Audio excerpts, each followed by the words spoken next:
G'day guys, welcome back to the channel, and welcome back to another HellDivers 2 video. This one's a little different. We're going to be covering some patch notes. So last night, the patch notes for version 1.000.102 were released. And they have some interesting stuff in them. So the patch notes cover a number of things. We've got a bunch of balancing stuff going on. So the amount of heavy armor targets that spawn on high difficulties have been a big discussion point. Clearly, people have been complaining a fair bit about the number of bile titans and charges that spawn in difficulty 7 or above. So the devs have heard our complaints, and to that end, they have reduced the spawn rate of charges and bile titans on difficulty 7 and up. In addition, they've also reduced the spawn spikes of charges and bile titans. 100 meters. So they have reduced the distribution of enemy types, but not the difficulty. So these, the bile titans and the charges are not easier to kill. There are just going to be less of them in those difficulty levels. They also brought up the point that they're humbled by the community's ability to find things like the charges leg matter. However, as they mentioned, spending your heavy anti-tank weapons on legs instead of the obvious weak point seemed counterintuitive. So they haven't changed anything to the legs themselves. What they have done is they've made it so that if you can get a headshot on a charger, a shot from a recoilless rifle or expandable anti-tank instantly kills a charger. So in the last patch, which is completely undocumented, people may have figured this out. I haven't seen any news to the fact. So they actually increased the armor penetration of the less well-placed shots for the expendable anti-tank 17s and the recoilless rifles.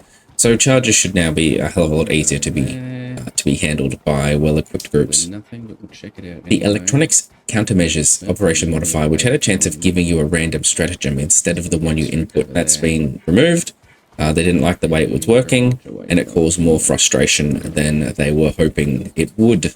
The target, sorry. Now, there are several fixes, so they fixed missing text on several HUD UI elements, several subtitle VO mismatches in the news videos, and various crashes. There's still some known issues within this patch, so the game can crash when attempting to use a stim while inside an exosuit. Don't know why you would do that, but okay. Random crash. Pink artifacts may appear in the sky instead of large explosions.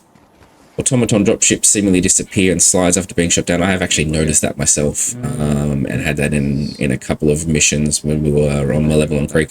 You would shoot it down, and rather than exploding and falling, it would explode, disappear, and then skim back in very low down, and then show you the exploded animation.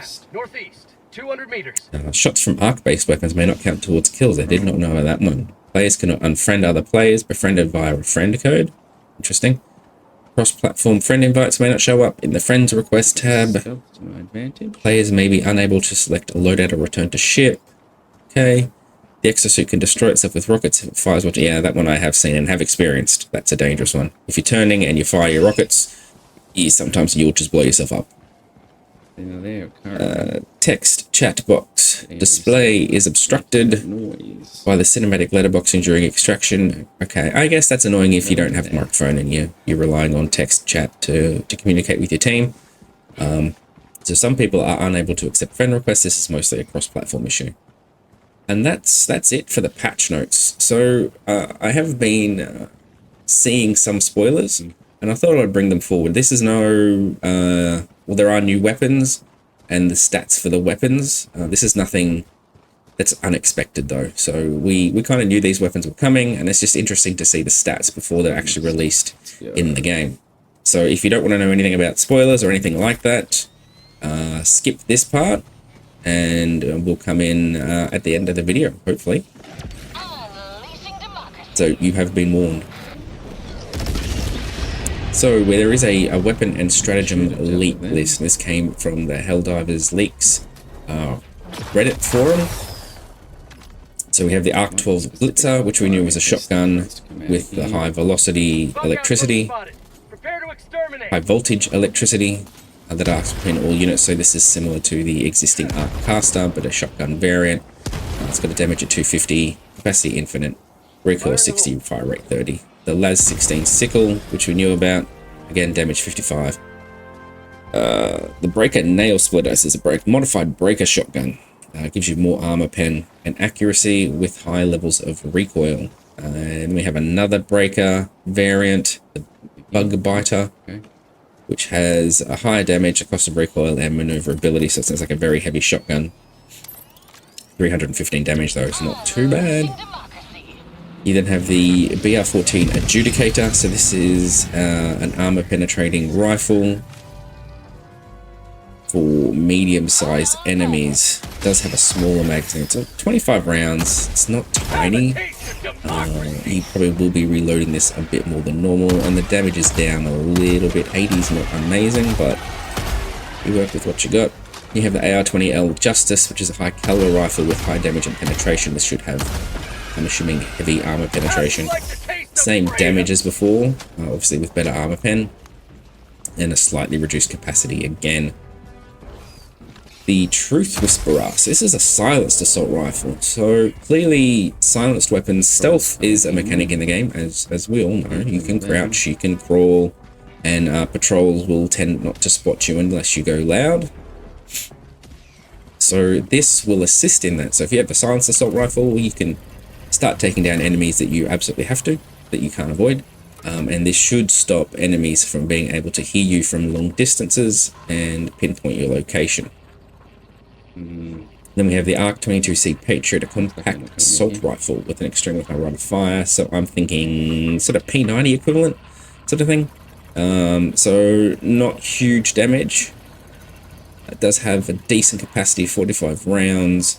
Your recoil is pretty low, and the fire rate is ridiculously high, 950 rounds per minute.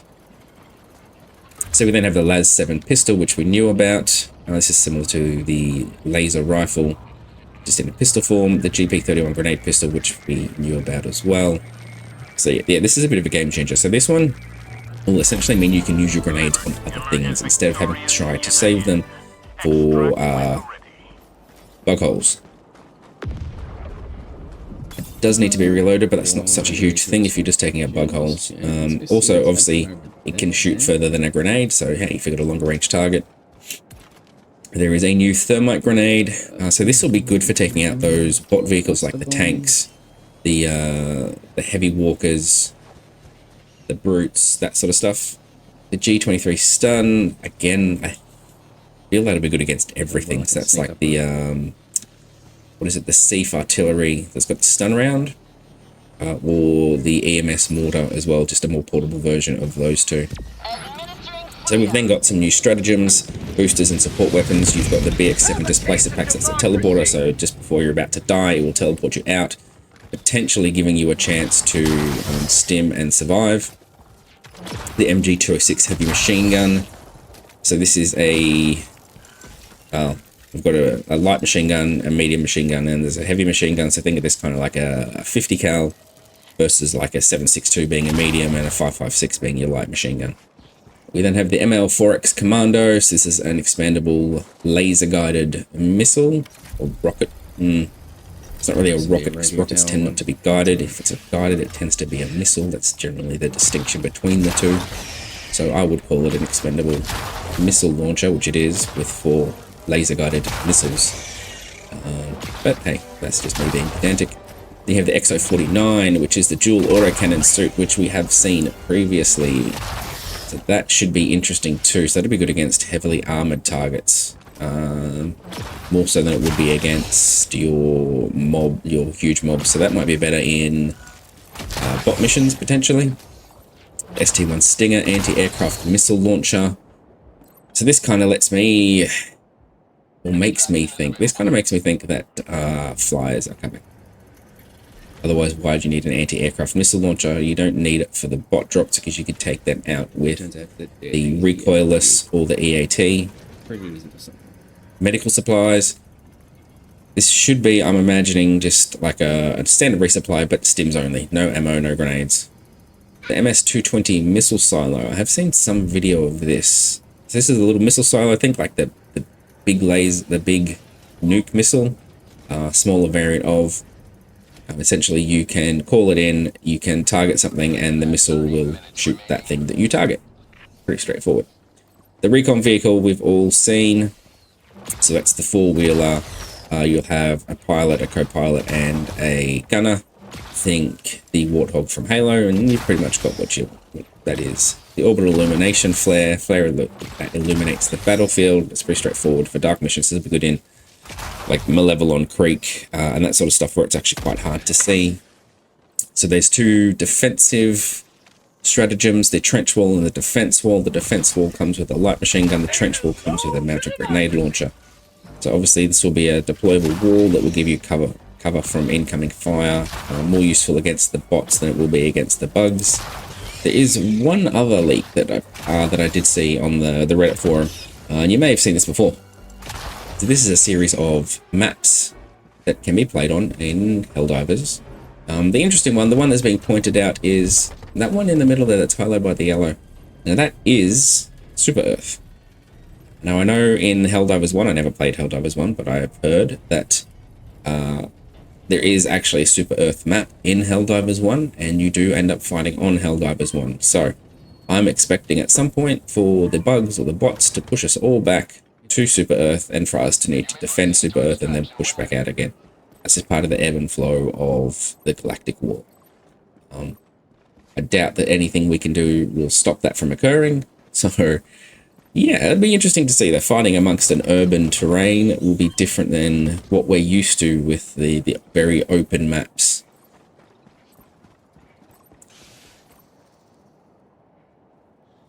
Alright, and the last thing I want to bring up, which is not really a spoiler, it was just an interesting post I saw on Reddit. So it's a saying that doing more side objectives should lead to high liberation progress gain. So things like closing holes, closing foundries, doing the optional objectives. Yeah, closing holes and foundries and doing any optional objectives should contribute more to the liberation and defense percentage gain of a planet. Right now what you get is position slips, and you get XP for that, which is okay. I do agree with this, and you guys can let me know what you think in the comments, whether you agree that doing these optional missions should help gain liberation progress. I feel that the liberation progress is per squad or per deployment isn't amazing. So the way I think of it is that if you're spending the time to go around and complete these extra objectives, you should be getting rewarded more for it. So right now you can just go through, do the main objective, get out, speed run, and get, you know, the XP and get the same amount of liberation as you would if you spent the full, 40 minutes in the dive and tried to do all the secondaries and get everything done that you can done on the map. You get the same amount of liberation. So you're putting in the extra effort for no real reward. But that's just how I feel. Like I said, I agree with this. So let me know what you think down in the comments below. So that's it for this one, guys. Hopefully you've enjoyed this and learned something new. If you feel like I've earned it, please subscribe, like the video, comment on the video. All these things help push my content to the YouTube algorithm to get it out there so that more people can see it and that my channel can grow.